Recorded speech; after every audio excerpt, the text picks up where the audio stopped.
Asante sana. Tukiendelea hivyo, nitaita Bwana Itumbi on behalf ya marafiki wa Methu dakika moja. Itumbi, karibu dakika moja.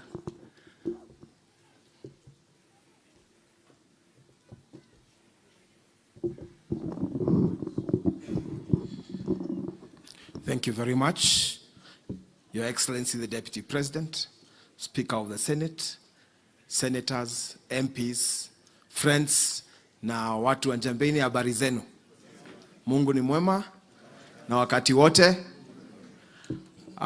Jina langu ni Dennis Itumbi. Mimi ndio nasimamia server pale State House. Ile server inatafutwa kila mahali. Mimi ndio nimeishikilia.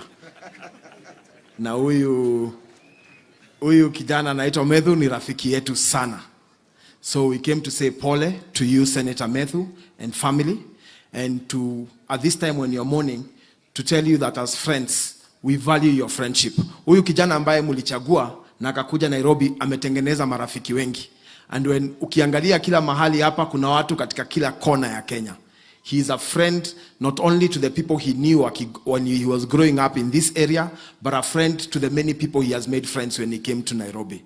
So Methu, ours is to just say, poleni sana, and God keep and comfort you. Thank you very much, and God bless you. Asante.